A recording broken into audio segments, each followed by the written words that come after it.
History has shown that Geoffrey Keyes, the man entrusted by the British Army to carry out the mission to capture or kill General Rommel, known as the Desert Fox, was not the best choice.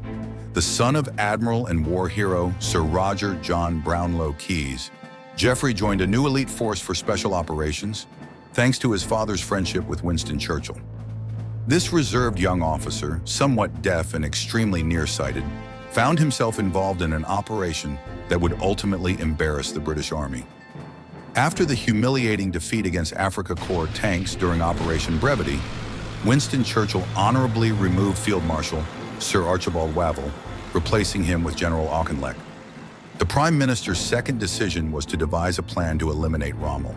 Although he did not wish to kill him unless strictly necessary, he at least wanted to capture him alive to parade him as a trophy in a British prisoner camp, believing this would demoralize the Germans and boost British troop morale. It was then that Geoffrey was chosen to lead the mission, called Operation Flipper. Although Keyes was responsible for leading the assault, Robert Laycock expressed doubts about this extremely risky raid, as the commandos' chances of evacuation once the mission was completed were very low. With these bad omens, a commando group made up of men from the Long-Range Desert Group, volunteers, and the Desert Rats, true specialists in sabotage operations behind enemy lines, joined Lieutenant Colonel Geoffrey Keyes in a mission considered suicidal. The British commando set out from Alexandria aboard the submarines Torbay and Talisman, heading toward the coast of Cyrenaica in Libya, 300 kilometers behind enemy lines. The landing was the first setback for the mission. Of the 50 men in the commando, some drowned due to strong waves at the start of the landing. Others re-embarked on the submarine, exhausted by the effort, and others got lost in the dark.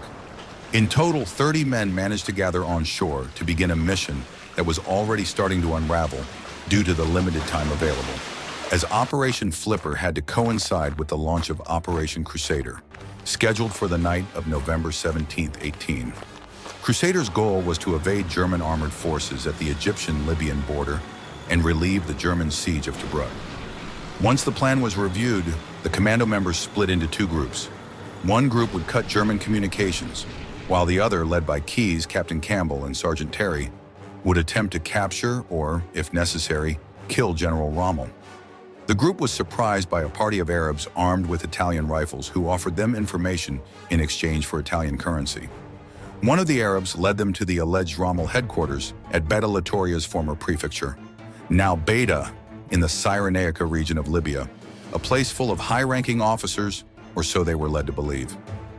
On the night of November 17, 18, under heavy rain, the commando was already in position to begin the final assault on the German headquarters. Keyes' group approached the main entrance. Captain Campbell, who spoke perfect German, asked to enter. One of the sentries opened the door quickly, thinking it was a fellow soldier, at which point Campbell shone his flashlight in the sentry's face, and Sergeant Terry stabbed him. Unfortunately, the blade only tore the sentry's jacket. The sentry resisted and began shouting, so Campbell had to shoot him. The British had just lost the element of surprise. Amid the commotion and machine gun crossfire, Keyes and Campbell began searching room by room for their target, until, according to the official account, Keyes was shot as he opened a door. He continued firing bravely at the Germans inside until he was mortally wounded. Other sources say he was hit by friendly fire.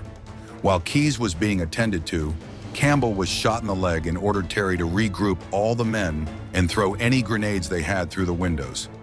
After leaving the building to join the rest of the commando, Campbell had to be carried by his comrades for nearly 30 kilometers to the beach across rough terrain.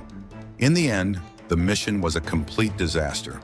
Of the 32 Special Force members who started, only 2 managed to return to British lines after a grueling month-long desert trek. The rest were either killed or captured. The building that had been the commando's objective turned out to be the logistics headquarters of the German army in Beta Litoria. To make matters worse, their target, General Erwin Rommel, was not in town but celebrating his birthday in Rome. Geoffrey Keyes was buried with full honors after giving his life to capture an adversary he would never have been able to kidnap, much less assassinate. The only 2 commandos who made it back to British lines were Sergeant Terry and Lieutenant Colonel Laycock.